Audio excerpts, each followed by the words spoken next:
जय हिंद। जैसा कि पिछले वीडियो में आप लोगों ने इतना प्यार दिया उसके लिए सभी का दिल से आभार। हम जैसा कि बात कर रहे थे कि हम आगे की पढ़ाई है वो ऑनलाइन पढ़ाई जाएगी, सारी क्लासें ऑनलाइन आ जाएगी। तो उस हिसाब को देखते हुए हम आगे के जो वीडियोज हैं, जो क्लासें हैं वो रेगुलर रखेंगे।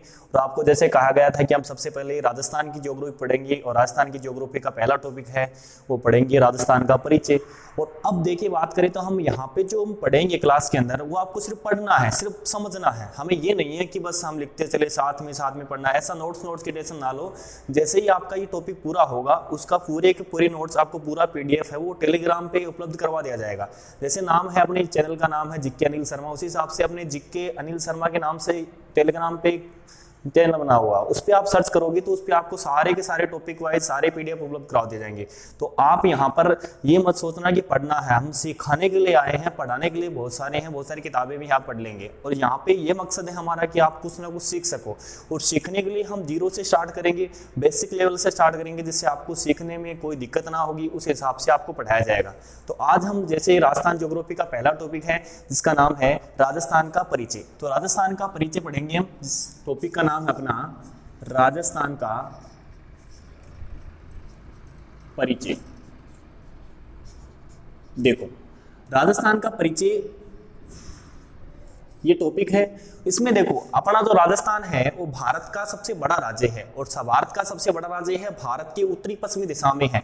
इस क्षेत्र का जो नामांकन है वो किस आधार पर किया गया, इसको पहले क्या कहा गया, फिर देखते देखते क्या से क्या हो गया, उस हिसाब से हम पढ़ेंगे। तो अपना राजस्थान है, सबसे पहले प्राचीन काल की बात करें तो हमारे प्राचीन काल में जो जानकारी के स्रोत मिलते हैं वो हमारे वेद मिलते हैं। और वेदों की संख्या आपको पता है 4 है। चारों वेदों में जो सबसे पुराना वेद है इसका नाम है ऋग्वेद। और ऋग्वेद में राजस्थान को क्या कहा गया, देखो सबसे पहले पुराने वेद की बात करें, सबसे पुराना वेद है ऋग्वेद। और ऋग्वेद में राजस्थान को क्या कहा गया, ऋग्वेद है उसमें राजस्थान को क्या कहा गया, ब्रह्मवत के नाम से जाना गया।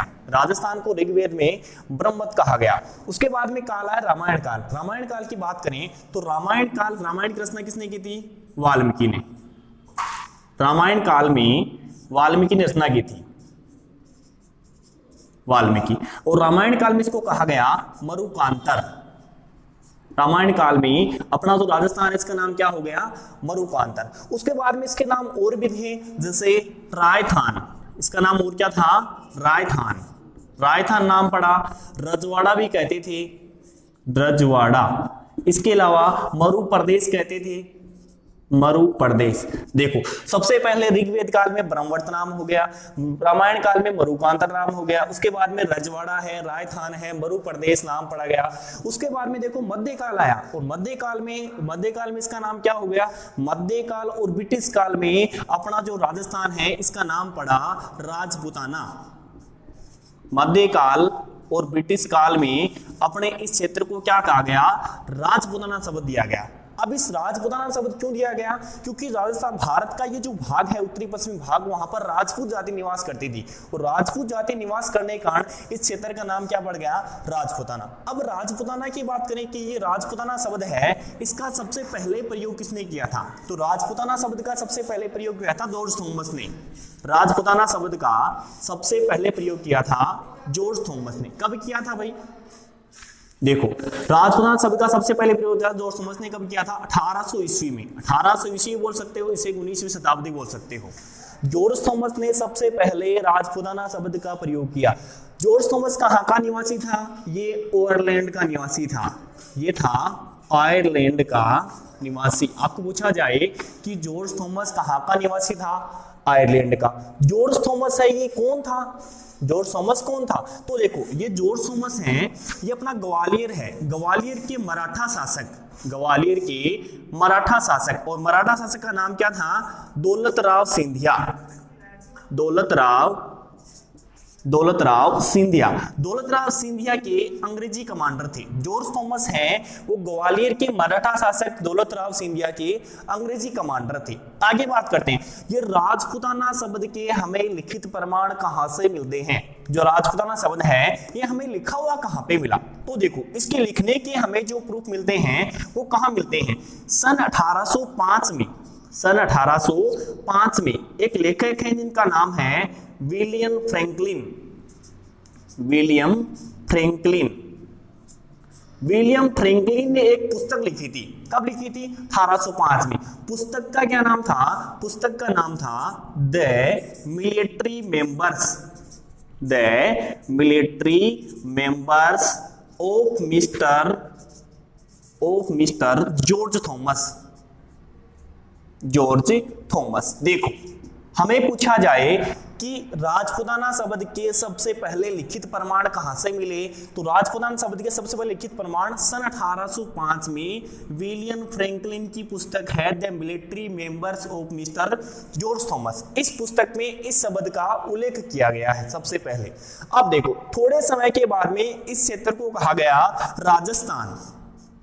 इसको क्या कहा गया? राजस्थान। अब देखो, बात करते हैं हम राजस्थान की। जो ये राजस्थान शब्द है, इसका सबसे पहले प्रयोग किया था कर्नल जेम्स टोड ने। इस शब्द का सबसे पहले प्रयोग किसने किया था? कर्नल जेम्स टोड ने। अब देखो, कर्नल जेम्स टोड कहां का निवासी था? इंग्लैंड का। इंग्लैंड या स्कॉटलैंड, इंग्लैंड का निवासी था। अब देखो, कर्नल जेम्स टोड है, इसको क्या कहते हैं? कर्नल जेम्स टोड को क्या कहते हैं? राजस्थान इतिहास का जनक।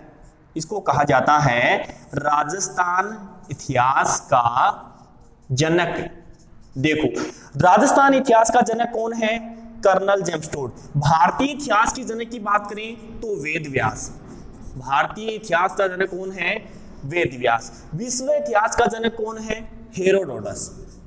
देखो, तीनों की बात कर लेते हैं। राजस्थान इतिहास का जनक कर्नल जेम्स टोड, भारतीय इतिहास का जनक वेद व्यास और विश्व इतिहास का जनक कौन है?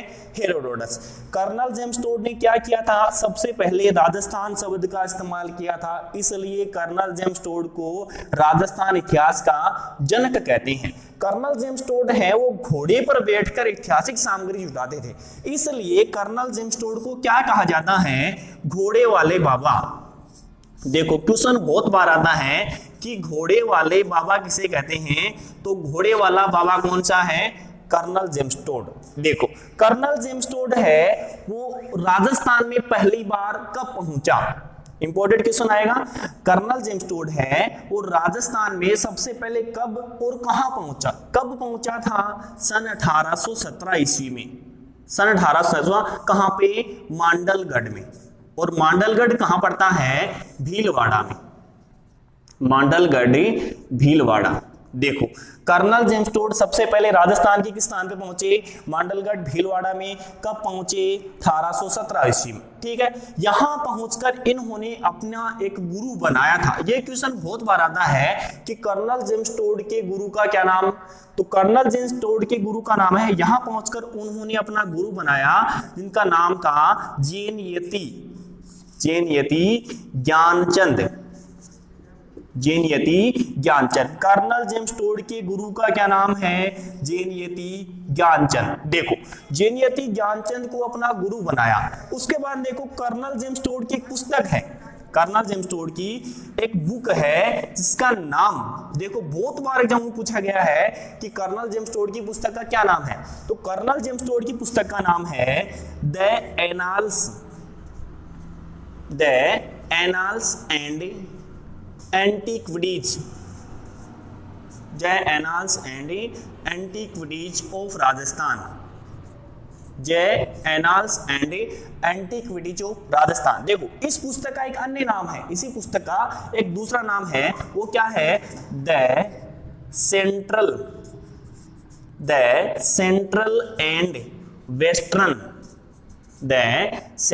And western Rajput state of India. Colonel James Tod की पुस्तक का नाम है the annals and antiquities of Rajasthan. इसी पुस्तक का दूसरा नाम है the central and western Rajput state of India. देखो, इस पुस्तक में किसका उल्लेख किया गया है? इस पुस्तक में राजस्थान में प्रचलित सामंतवादी व जागीरदारी प्रथा का उल्लेख है। जागीरदारी प्रथा का उल्लेख। देखो, कर्नल जेम्स टोड की पुस्तक में किसका उल्लेख किया गया है? सामंतवादी और जागीरदारी। आगे क्वेश्चन आए कि कर्नल जेम्स टोड की पुस्तक का सबसे पहले हिंदी में अनुवाद किसने किया था? देखो, कर्नल जेम्स टोड की पुस्तक का सबसे पहले हिंदी में अनुवाद किया था गौरी शंकर हीराचंद ओझा। गौरीशंकर हीराचंद ओझा। देखो कर्नल जेम्स टोड के बारे में, कर्नल जेम्स टोड को राजस्थान इतिहास का जनक कहते हैं, इसे घोड़े वाला बाबा कहते हैं। इनकी पुस्तक का नाम है the annals and antiquities of Rajasthan. इसका हिंदी में सबसे पहले अनुवाद किसने किया था? गौरीशंकर हीराचंद ओझा ने किया था। अब देखो जैसे हमें बताया कि राजपूताना शब्द के लिखित प्रमाण कहां से मिलते हैं? इस पुस्तक से मिलते हैं, the military members of mister George Thomas. उसी प्रकार ये जो राजस्थान शब्द है, ये जो राजस्थान शब्द है, इस शब्द के सबसे पहले लिखित प्रमाण हमें कहां से प्राप्त होते हैं? देखो बहुत बार क्यों सुनाया हुआ है कि राजस्थान शब्द के लिखित प्रमाण कहां से मिलते हैं। तो राजस्थान शब्द के लिखित प्रमाण मिलते हैं, एक मंदिर है भाई, और मंदिर कहां पे है? सिरोही में। मंदिर का नाम है खिम्मल माता का मंदिर। खिम्मल माता, खिम्मल माता कहां पे है भाई? सिरोही में। देखो सिरोही में मंदिर है खिम्मल माता का। खिम्मल माता के मंदिर में एक शिलालेख है। शिलालेख कौन सा है? बसंतगढ़ शिलालेख। कौन सा शिलालेख? बसंतगढ़ शिलालेख। और देखो सबसे पहले लिखित प्रमाण हमें कहां से मिलते हैं? खिम्मल माता के मंदिर में स्थित बसंतगढ़ शिलालेख से। और बसंतगढ़ शिलालेख से मिलते हैं। और ये प्रमाण कब मिले थे? विक्रम संवत 682 में। विक्रम संवत कितने मिले थे? 682 में। क्या प्रमाण मिले? यहां पर एक शब्द लिखा हुआ मिला। उस समय ये पता नहीं था कि ये किसी क्षेत्र के लिए उपयोग लिया गया है, लेकिन शब्द लिखा हुआ मिला। उस शब्द का नाम था राजस्थानादित्य। राजस्थानादित्य ये शब्द लिखा हुआ मिला। कौन सी शिलालेख पे? बसंतगढ़ शिलालेख से। देखो बसंतगढ़ शिलालेख है वो कहां पे है? खिम्मल माता के मंदिर में। और खिम्मल माता को क्या कहते हैं? सिमंत्री माता। इस माता को क्या कहा जाता है? सिमंत्री माता। ये जो शिलालेख है वो राजा वरमलात के समय का है, शिलादित्य के समय का है, जहां पर ये जो नाम है इस शिलालेख पे नाम मिला हमें राजस्थानादित्य, जहां पे हमें क्या होता है? सबसे पहले प्रमाण मिलते हैं कि ये शब्द इस क्षेत्र के लिए उपयोग हुआ होगा। ठीक है आगे बात करते हैं। लिखित प्रमाण हमें मिल गए कहां से? बसंतगढ़ शिलालेख से। उसके बाद देखो हमने इस शब्द को सबसे पहले काम में कब लिया? देखो सबसे पहले राजस्थान शब्द का इस्तेमाल किसने किया था? कर्नल जेम्स टोड ने। लिखित प्रमाण कहां से मिले? बसंतगढ़ शिलालेख से। अब बात ये करते हैं कि इस शब्द को सबसे पहले काम में कब लिया गया। देखो काम में लेने की बात करें तो राजस्थान को जो एकीकरण हुआ था, राजस्थान का एकीकरण हुआ था वो कितने चरणों में हुआ था? 7 चरणों में। राजस्थान का एकीकरण कितने चरणों में हुआ? 7 चरणों में हुआ था। और 7 चरणों में से जो दूसरा चरण था राजस्थान का, देखो राजस्थान के 7 चरणों में से दूसरा चरण था। और दूसरा चरण कब हुआ था? 25 मार्च 1948। पहला हुआ था 18 मार्च 1948, दूसरा हुआ था 25 मार्च 1948। और 25 मार्च 1948 को राजस्थान है उसको पहली बार इस शब्द को काम में लिया गया। राजस्थान का शब्द का पहली बार प्रयोग कब हुआ था? एकीकरण के दूसरे चरण में। एकीकरण का दूसरा चरण कब हुआ था? 25 मार्च 1948 को। किस रूप में लिया गया? देखो आपको पता है राजस्थान का एकीकरण हुआ था, उसमें दूसरे चरण का नाम क्या था? पूर्व राजस्थान संघ। पूर्व राजस्थान संघ। देखो राजस्थान का एकीकरण वो 7 चरणों में पूरा हुआ था। पहला चरण हुआ था, देखो पहला चरण कब हुआ था? 18 मार्च 1948 को। दूसरा चरण हुआ था 25 मार्च 1948। तीसरा चरण हुआ था 18 अप्रैल 1948। चौथा चरण हुआ था 30 मार्च 1949। पांचवा चरण हुआ था 15 मई 1949। छठा चरण हुआ था 26 जनवरी 1950। और 7वां चरण हुआ था 1 नवंबर 1956। ये राजस्थान के एकीकरण की 7 चरण है। पहले चरण का नाम था मत्स्य संघ, दूसरे चरण का नाम था पूर्व राजस्थान संघ, तीसरे चरण का नाम था संयुक्त राजस्थान, चौथे चरण का नाम था वरित राजस्थान, पांचवें चरण का नाम था संयुक्त वरित राजस्थान, छठे चरण का नाम था राजस्थान संघ और 7वें का नाम था राजस्थान। तो आपको ये पता होना चाहिए कि राजस्थान जो शब्द है वो सबसे पहले काम में कब लिया गया? एकीकरण के कौन से चरण में? दूसरे चरण में। और दूसरे चरण का नाम क्या था? पूर्व राजस्थान। उसके बाद बात करें कि राजस्थान का चौथा चरण था, कौन सा चरण है, ये वाला चौथा, राजस्थान का चौथा चरण। और राजस्थान का चौथा चरण कब हुआ था, 30 मार्च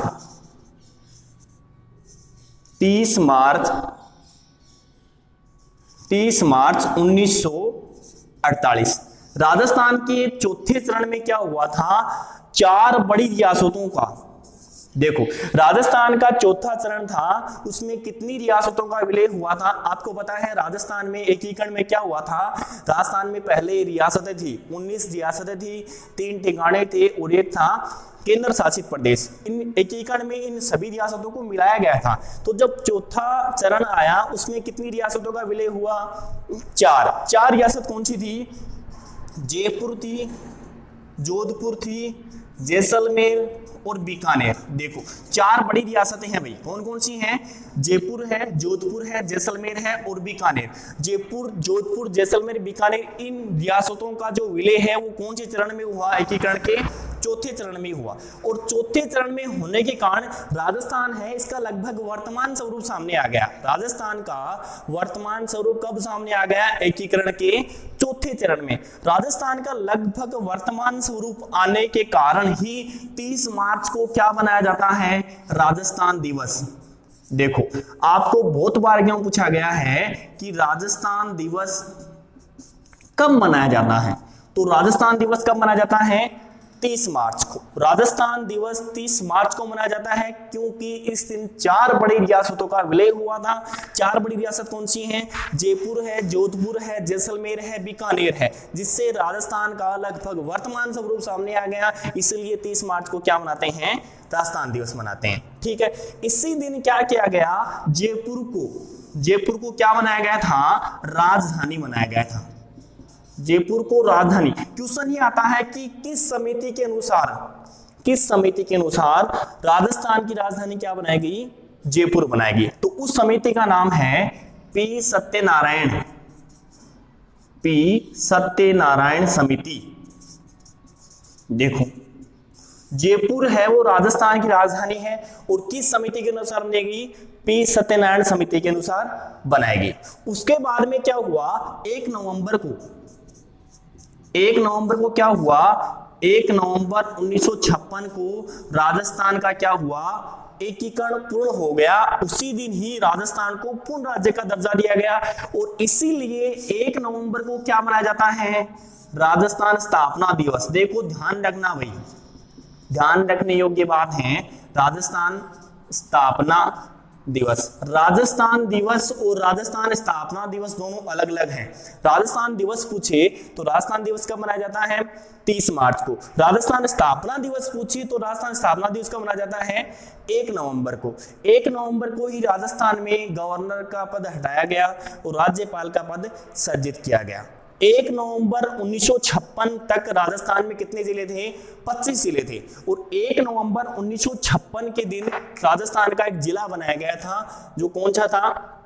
देखो यहां तक एक बार रिपीट कर लेते हैं, यहां तक हमने पढ़ा है, उसके बाद में आगे पढ़ेंगे। सबसे पहले देखो राजस्थान के परिचय की बात की थी। राजस्थान का परिचय है, ऋग्वेद काल में क्या कहते थे, ब्रह्मवत के नाम से जानते थे। उसके बाद में रामायण काल में क्या कहा गया, मरुकांतर कहा गया। उसके बाद में अन्य नाम थे, रायथान था, रजवाड़ा था, मरु प्रदेश थे। राजपुताना शब्द है वो उल्लेख कब हुआ था, ब्रिटिश काल और मध्यकाल, यानी राजस्थान को ब्रिटिश काल और मध्यकाल में क्या कहा गया, राजपुताना। राजपुताना शब्द का सबसे पहले प्रयोग किसने किया था, राजपुताना शब्द का सबसे पहले प्रयोग किया था जॉर्ज थॉमस ने। जॉर्ज थॉमस कहाँ के निवासी थे, आयरलैंड के निवासी थे। कब आए थे, कब हुआ था, दिया था 1800 ईस्वी या 19वीं शताब्दी की बात है। ये कौन थे, ये ग्वालियर के मराठा शासक थे जिनका नाम था दौलतराव सिंधिया, उनके अंग्रेजी कमांडर थे। हमें राजपुताना शब्द के लिखित प्रमाण कहाँ से मिलते हैं, ये देखो, ये विलियम फ्रैंकलिन है, इनकी पुस्तक का नाम है the military members of mister George Thomas, जो कब लिखी गई 1805 में। राजपुताना शब्द के सबसे पहले प्रमाण कहां से मिलते हैं, इस बुक से मिलते हैं। राजस्थान की बात करें, राजस्थान शब्द का सबसे पहले प्रयोग किया था कर्नल जेम्स टोड ने, जो स्कॉटलैंड इंग्लैंड के निवासी हैं। इन्हें क्या कहते हैं, राजस्थान इतिहास का जनक कहते हैं। इन्हें घोड़े वाले बाबा, आपको पूछा जाए घोड़े वाले बाबा कौन है, तो कर्नल जेम्स टोड। और पेड़ वाले बाबा कौन है, तो काकापुरी जो अलवर के हैं उन्हें कहते हैं पेड़ वाले बाबा। उसके बाद में ये राजस्थान में सबसे पहले कब आए थे, 1817 में। और कहाँ पे पहुंचे थे, मांडलगढ़ भीलवाड़ा में। यहाँ पहुंचकर इन्होंने किनको गुरु बनाया, जैनियति ज्ञानचंद को। और आपको पता होना चाहिए कि ये जो कर्नल जेम्स टोड की पुस्तक है वो सबसे पहले किसको समर्पित की गई, ये क्वेश्चन आया हुआ एग्जाम में कि कर्नल जेम्स टोड ने अपनी पुस्तक को किसको समर्पित किया, अपने गुरु। अपने गुरु कौन हो गए, जैनियति ज्ञानचंद को अपनी पुस्तक है वो समर्पित की थी। इस पुस्तक का अन्य नाम the central and western Rajput state of India. इस पुस्तक का सबसे पहले हिंदी में अनुवाद किसने किया था, गौरी शंकर हीराचंद ओझा ने किया था। इस पुस्तक में किसका उल्लेख मिलता है, सामंतवादी और जागीरदारी। यहाँ में राजस्थान शब्द के लिखित प्रमाण कहाँ से मिलते हैं, खिमल माता का मंदिर है, कहाँ पे है, सिरोही में है। यहाँ पे क्या स्थित है, बसंतगढ़ शिलालेख है, जिसमें बसंतगढ़ शिलालेख है उसमें क्या लिखा हुआ मिला, ये राजस्थान आदित्य शब्द लिखा हुआ मिला। कब मिला था, 682 विक्रम संवत या 625 ईस्वी में। ईस्वी पूछे तो कितनी होगी, 625 विक्रम संवत 682 में। यहाँ पर खिमल माता का एक अन्य नाम भी है जो कहते हैं छिमंत्री माता। कौन सी माता है, छिमंत्री माता। राजस्थान शब्द का सबसे पहले काम में कब लिया गया, एकीकरण के कौन से चरण में, दूसरे चरण में। कब हुआ था, 25 मार्च 1948 को हुआ था। क्या नाम था, पूर्व राजस्थान संघ। उसके बाद देखो 30 मार्च 1948 को एकीकरण का कौन सा चरण था, चौथा चरण था। नाम क्या था, नाम था वरित राजस्थान। और इसमें क्या हुआ था, 4 बड़ी रियासतों का विलय हुआ था। कौन कौन सी थी, जयपुर थी, जोधपुर थी, जैसलमेर थी और बीकानेर थी। जिससे राजस्थान का लगभग वर्तमान स्वरूप सामने आया।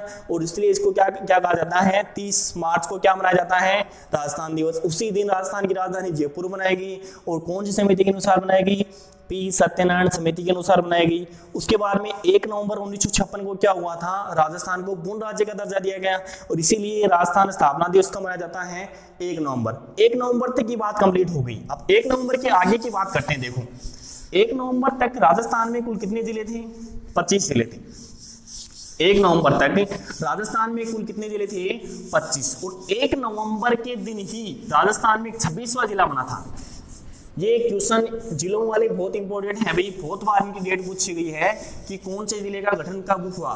तो देखो सारी की सारी आपको जो बातें हैं इनसे बाहर कुछ नहीं आना है, जो आपको सारी डिटेल बता दी गई है। आरएस तक का पढ़ोगे ना तो वो दिक्कत नहीं आएगी आपको, सारी इसके बाहर कुछ नहीं आएगा। जो भी क्वेश्चन आएगा यहीं से ही आएगा, ये फुल गारंटी है। देखो टेंशन नहीं लेने का। हम बात करते हैं 1 नवंबर 1956। देखो पहले कितने जिले थे, 25। 26वां जिले की बात करें तो राजस्थान का 26वां जिला कौन सा है, अजमेर। राजस्थान का 26वां जिला कौन सा है, अजमेर है। अब देखो राजस्थान का 27वां जिला कौन सा है। देखो राजस्थान के 27वें जिले का गठन हुआ था 15 अप्रैल 1982 और जिले का नाम है धौलपुर। कौन सा जिला है, धौलपुर। 26वां कौन सा है, अजमेर। 27वां कौन सा है, धौलपुर। अब राजस्थान में 3 जिलों का गठन एक साथ हुआ था, 28वां, 29वां और 30वां। देखो राजस्थान में 3 जिले एक साथ बने थे। कौन कौन से, कब बने थे, देखो तीनों जिले बने थे 10 अप्रैल 1991 और नाम था तीनों का, एक नाम था 12, दौसा और राजसमंद। 12, दौसा और राजसमंद, तीनों जिलों का गठन एक साथ हुआ था। कब हुआ था, 10 अप्रैल 1991 को। उसके बाद में राजस्थान का कौन सा जिला है, 31वां जिला। बहुत बार क्वेश्चन पूछा जाता है 31वें जिले के बारे में, बहुत जगह पूछा जाता है। कब बना था, 12 जुलाई 1994 को। और ये बहुत बार पूछा गया क्वेश्चन है। जिले का नाम क्या है, हनुमानगढ़ पूछा जाता है। हनुमानगढ़ जिले का गठन कब हुआ, 12 जुलाई 1994 को। उसके बाद देखो 32वां जिला कौन सा है, 32वें जिले का गठन हुआ था 19 जुलाई 1997 को। और नाम क्या है? करौली, नाम है करौली। 33वां जिला जो सबको पता है, 33वां जिला कौन सा है? जो बना था 26 जनवरी 2008 को, नाम है प्रतापगढ़। देखो राजस्थान का 26वां जिला अजमेर, 27वां जिला धौलपुर, 28वां, 29वां, 30वां, 12 दौसा राजसमंद, 31वां जिला कौन सा है? हनुमानगढ़, 32वां कौन सा है? करौली, और 33वां कौन सा है? प्रतापगढ़। देखो थोड़ा नया जिला है, उसके बारे में थोड़ा सा पढ़ते हैं। प्रतापगढ़ का गठन है वो जब प्रतापगढ़ का गठन हुआ था उस समय राजस्थान के मुख्यमंत्री कौन थे? देखो प्रतापगढ़ जिला है उसका गठन हुआ था 3 जिलों को मिलाकर। प्रतापगढ़ का गठन कितने जिलों को मिला के हुआ? 3 जिलों को मिलाकर। 3 जिले कौन कौन से हैं? एक तो है चित्तौड़गढ़, दूसरा है उदयपुर, और तीसरा है बांसवाड़ा। देखो प्रतापगढ़ जिले का गठन कितने तहसीलों को मिला के हुआ? 3 तहसीलों को मिलाकर। चित्तौड़गढ़ की तीन तहसील थी, इसका नाम था अरनोद। इसकी कितनी तहसील थी? 3। पहली कौन सी है? अरनोद, दूसरी है प्रतापगढ़, तीसरी है छोटी सादड़ी, जहां से भंवर माता की पहाड़ी से जाखम नदी का उद्गम होता है। छोटी सादड़ी 3 तहसील तो किसकी हो गई? चित्तौड़गढ़ की। एक तहसील थी उदयपुर की, जिसका नाम था धारियावाद, और एक तहसील बांसवाड़ा, इसका नाम है पिपलखुट। देखो पूछा जाए कि प्रतापगढ़ जिले का गठन है वो कितनी तहसीलों को मिला के हुआ? प्रतापगढ़ जिले का गठन कितनी तहसील मिला के हुआ? 5 तहसीलों को, जिसमें 3 तहसील किसकी थी? चित्तौड़गढ़ की। एक तहसील किसकी है? उदयपुर की, और एक तहसील किसकी है? बांसवाड़ा की। प्रतापगढ़ जिले का गठन है वो कौन सी कमेटी के अनुसार हुआ? प्रतापगढ़ जिले का गठन कौन सी कमेटी के अनुसार हुआ? देखो कमेटी का नाम है परमेश चंद्र कमेटी। परमेश चंद्र कमेटी। प्रतापगढ़ जिले का गठन हुआ था परमेश चंद्र कमेटी के अनुसार। कब हुआ था? 26 जनवरी 2008 को। उस समय राजस्थान के मुख्यमंत्री कौन थे? श्रीमती वसुंधरा राजे सिंधिया। देखो कौन सी कमेटी का गठन हो गया? परमेश चंद्र। राजस्थान का कौन सा जिला है? 33वां। सबसे नवीनतम जिला कौन सा है? प्रतापगढ़। अब पूछा जाए कि राजस्थान का नवीनतम जिला कौन से संभाग में आता है, तो राजस्थान में 7 संभाग है, 7 संभागों में ये प्रतापगढ़ जिला कौन संभाग में आता है? तो ये उदयपुर संभाग में। कौन से संभाग में आता है? उदयपुर संभाग में। तो ये होगी अपने राजस्थान की बात, जो परिचय की बात, जो कौन सा जिला कहाँ पे है, किस हिसाब से है, किस जिले का गठन किस प्रकार से हुआ, कहाँ से हुआ, ये अपना राजस्थान का जो पूर्ण परिचय हो गया। उसके बाद में हम अगली जो क्लास है उसमें हम पढ़ेंगे राजस्थान की स्थिति विस्तार, कि राजस्थान की अक्षांशीय विस्तार कितना है, देशांतरीय विस्तार कितना है, राजस्थान की लंबाई चौड़ाई कितनी है, उसके बारे में हम पढ़ेंगे अपने अगले वीडियो में। जैसा कि पिछले वीडियो में जितना प्यार दिया वैसा ही प्यार इस वीडियो में बरकरार रखना, और ज्यादा से ज्यादा शेयर कर देना। और तो क्या है, और इसके जो नोट्स हैं उनका पीडीएफ आपको टेलीग्राम पे मिल जाएगा। यहाँ पे आप लिखने की टेंशन ना लेना, जितना समझ सको उतना समझ लेना। पढ़ने के अलावा बहुत सारी किताबें हैं, उनमें से आप पढ़ सकते हो, लेकिन यहाँ पे आप समझ जाओगे, आपको पूरे नोट्स हैं वो पूरे पीडीएफ आपको टेलीग्राम पे मिल जाएंगे। जैसा यहाँ पे जो लिखाया गया वो सारा का सारा मैटर मिलेगा। यहाँ पे आपको समझाने का मतलब समझने का ही मतलब है, लिखने की टेंशन ना लेना। आप यहाँ पे जैसे जो भी चीज आपको लिखाई गई है वो सारे के सारे आपको पीडीएफ में मिल जाएंगे। ठीक है, थैंक यू सो मच, धन्यवाद।